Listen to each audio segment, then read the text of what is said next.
अग्निवेश का तीसरा क्वेश्चन था कि अलग अलग स्नेह के क्या गुण होते हैं। तो सबसे पहले हम बात करते हैं घृत के गुण की।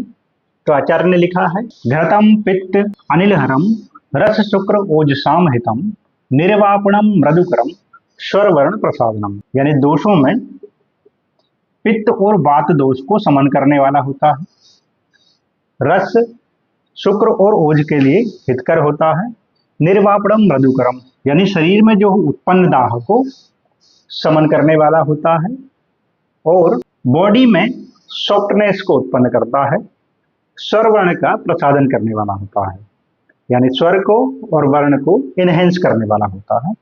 नेक्स्ट हम बात करते हैं तेल के गुण की। मारुतग्नम नाचा श्लेष वर्धनम त्वच उष्ण स्थिरकरम तेल योनि विशोधम।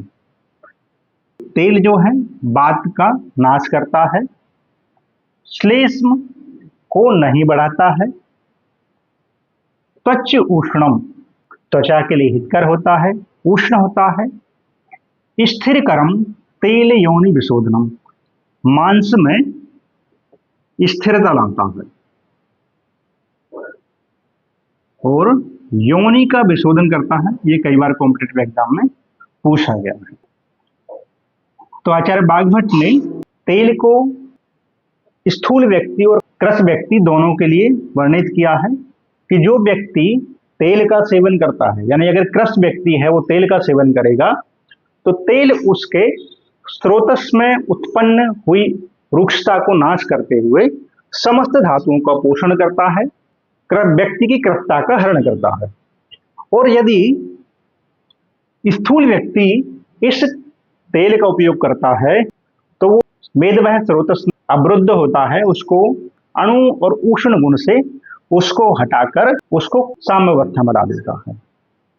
तेल योनि का विशोधन करता है, इसलिए आचार्य ने कंसेप्शन के पूर्व स्त्री को तेल सेवन करने का विधान बताया है और पुरुष को घृत सेवन करने का विधान बताया है, क्योंकि घृत जो है शुक्र का वर्धन कर रहा है और तेल जो है योनि का विशोधन करता है। नेक्स्ट हम बात करते हैं वसा के गुण, यानी जो एडिपोस टिश्यू जो है जंतु का, वो विद्ध यानी शरीर में कहीं पंचर हो जाए, भग्न, दो प्रकार के भग्न होते हैं, एक कांड भग्न और दूसरा संधि भग्न। इनमें उपयोगी है आहत यानी कहीं पर ट्रॉमेटिक इंजरी हो। नेक्स्ट आपको याद रखना है भ्रष्ट योनि, अगर वेजाइनल प्रोलेप्स है उसमें भी वसा उपयोगी है। कर्ण शिरोजा, कर्णशूल और सिरशूल में वसा उपयोगी है।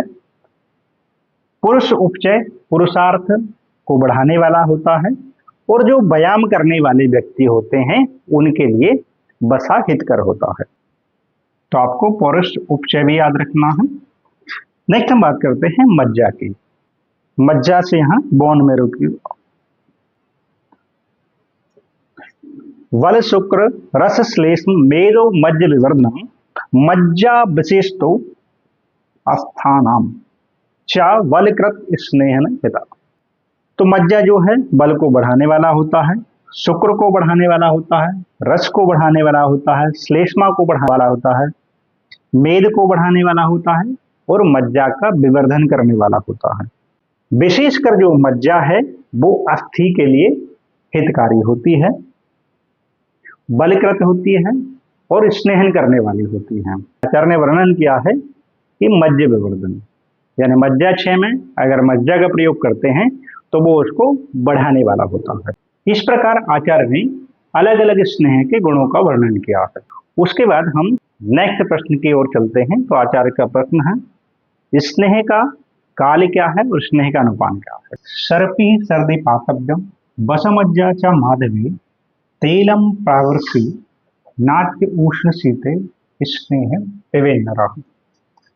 यानी आचार्य ने वर्णित किया है कि घृत का शरद ऋतु में प्रयोग करना है, वसा मज्जा का प्रयोग माधव यानी बैसाख माह में प्रयोग करना है, और तेल का प्रयोग जो है प्राग्वट ऋतु में करना है।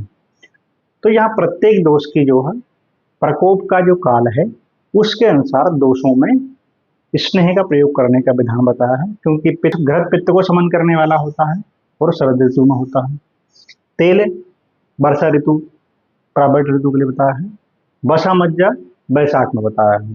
तो इन घृत तेल बसा मज्जा का जो है किस किस अनुपान से प्रयोग करना चाहिए उसके बारे में बात कर लेते हैं। तो घृत को उष्ण जल के साथ, तेल को यूज के साथ और बसा मज्जा को मंड के साथ प्रयोग करना चाहिए, क्योंकि जो अनुपान है वो बेसिकली इनके विपरीत गुण वाला होता है और अनुपान के द्वारा जो स्नेह है वो संपूर्ण शरीर में जल्दी फैल जाता है और अपना गुण दिखाता है। इस प्रकार चारों के अनुपान बता दिए हैं। अगर यूष और मंड ना मिले उस अवस्था में सभी के लिए उष्ण जल का प्रयोग किया जा सकता है, लेकिन अगर तुबरक तेल और भल्लातक तेल का प्रयोग करना हो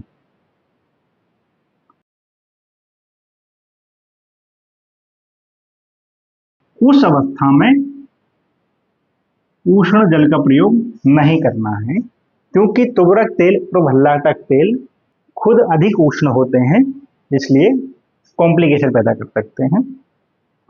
नेक्स्ट हम बात करते हैं रात्रिमय स्नेह।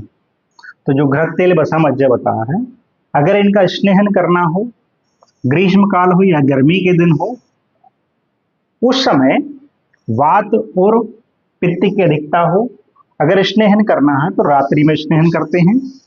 अगर शीतकाल हो और कफ की अधिकता हो और स्नेहन करना हो तो दिन में स्नेहन करते हैं। लेकिन यदि स्नेहन का अगर विपरीत प्रयोग कर लिया जाता है, यानी ग्रीष्म काल हो, वात और पित्त की अधिकता हो और रात्रि की जगह अगर स्नेह को दिन में पी लिया जाए या दिन में सेवन कर लिया जाए तो उसमें मूर्छा, पिपासा, उन्माद और कामला ये डिसीज क्रिएट हो जाती है। इसी प्रकार शीतकाल में रात्रि में अगर स्नेहन का प्रयोग कर लिया जाए तो अनाह, अरुचि, शूल और पांडु ये उत्पन्न हो जाते हैं, क्योंकि विपरीत काल में स्नेह सेवन करने से ये कॉम्प्लिकेशन होते हैं। तो कई कॉम्पिटिटिव एग्जाम में पूछा गया है कि गर्मी के दिनों में वात पित्त की अधिकता हो उस समय कामला पूछा गया है कि कामला किस कंडीशन में होता है, और शीतकाल में अगर कफ की अधिकता हो उस समय अरुचि, अनाह, शूल और पांडु, तो पांडु पहले पूछा गया है, इसलिए आपको ये याद रखना है। यहां पर आचार्य ने क्वेश्चन नंबर 4 और क्वेश्चन नंबर 5 का आंसर दिया है।